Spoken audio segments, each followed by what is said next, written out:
We've designed VR, Gear VR, especially for innovative consumers and developers, who, with the support of Samsung, will move virtual reality to the bold next new level. So all you need to do is you put your Note 4 right in, like we did, put on the headset, just like you did, and now you're ready to go anywhere. Now I'm seeing this for the first time, so I'm just going to describe, hopefully there's something like what I'm seeing behind this.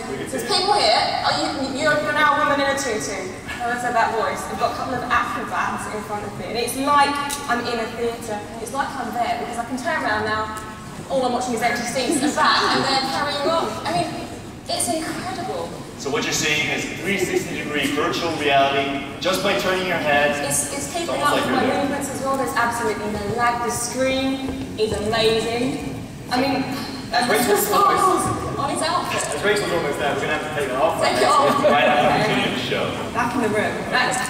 Thank you, So it's fabulous. I mean, there's so many hyperbole I could use, but can you tell us a bit about the hardware of the headset? Of course. So that is silver-colored glass applied onto a white body. In addition to style, we designed the headset focusing on ergonomics and comfort, so nothing stands between you and the immersive experience.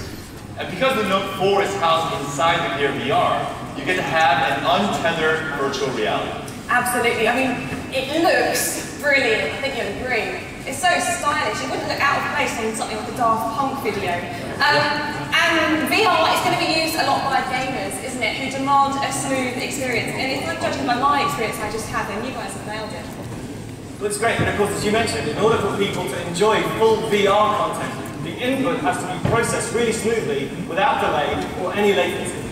So Samsung has applied the industry's top-notch super accuracy sensor into the Gear VR. It dramatically reduces the processing time to turn motion into pictures. And it processes at a tremendous speed of less than 20 milliseconds. At that rate, latency isn't noticed, so that you get that comfortably rich VR content delivered at industry-leading speeds. Yeah, I mean, it's certainly kept up with me. And rarely do you see something that you just know is the future of tech, but this is it. And I think I've already mentioned, but the Note 4 screen in here is absolutely incredible, because another thing that a VR headset must have is great picture quality, isn't it? It sure is. And because even though there's no delay in processing content, the focus will be disrupted if the display resolution is low. But that's not a problem with Gear VR, because we adopted Super AMOLED, which is the key for providing Quad HD VR content at that amazing response time. With Gear VR, you'll be able to enjoy a high-resolution display with a 96-degree viewing angle, which is the equivalent of standing 2 meters away from a 175-inch mega screen. Wow.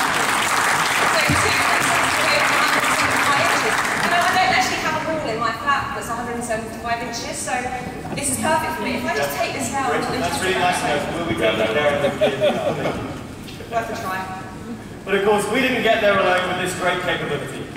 We had a great partner. Please welcome to the stage Chief Technology Officer of Oculus, John Carmack.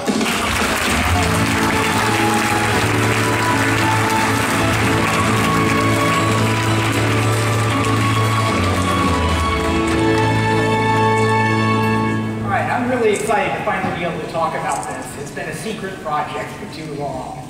So I've dedicated the last year of my life to making the best mobile VR system possible. I'm really proud of what we've been able to accomplish so far.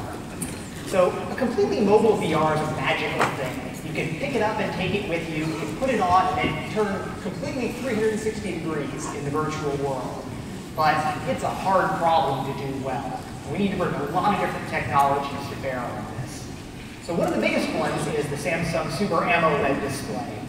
Unlike an LCD panel, which can take 10 or 20 milliseconds to change pixel state, the Super AMOLEDs can turn on and off almost instantly. This lets us light up a pixel and then turn it off a fraction of a frame later, which lets us kill motion. Now these screens are such high resolution that there was a lot of skepticism about what level of graphics we would be able to render at the consistent rates necessary for virtual reality. But Samsung's gotten us very low-level access to the hardware platform here, and this has enabled us to develop an innovative software architecture that can continue to maintain smooth, accurate updates from the head tracking, even when the system is actually overloaded.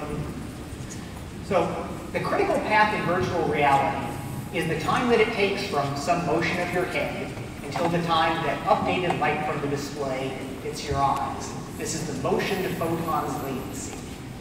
This starts with the sensor inside the head-mount display.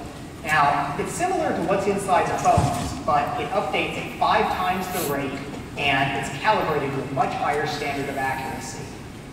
Now, unlike a typical touch event that winds through the system through all sorts of different layers, we have a custom kernel driver that our sensor talks to, that then talks to our apps, cutting out a lot of middlemen along the way.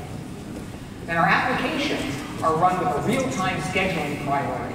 This means that if your email client decides to try to make an update in the middle while you're playing, it can't preempt virtual reality threats, which is very important.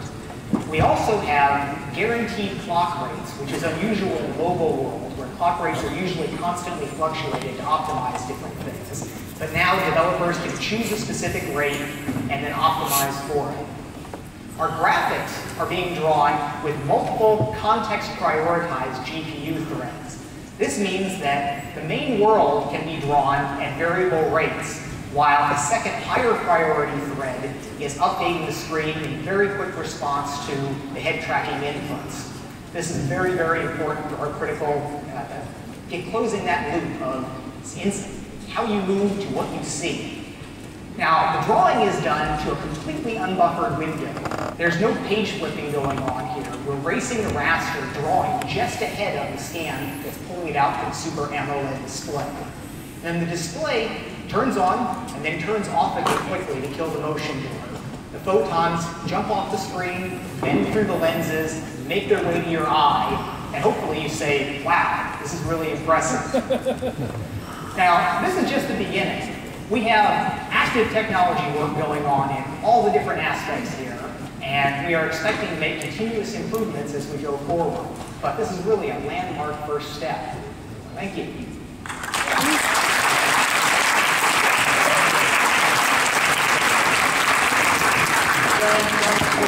We are absolutely delighted to have you here on stage, of course, and even more delighted to be taking that first landmark step in this technology with you.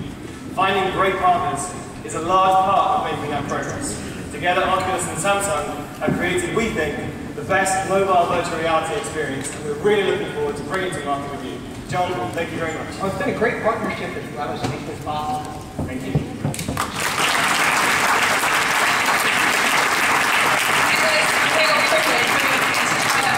Today, because I really do love the Gear VR.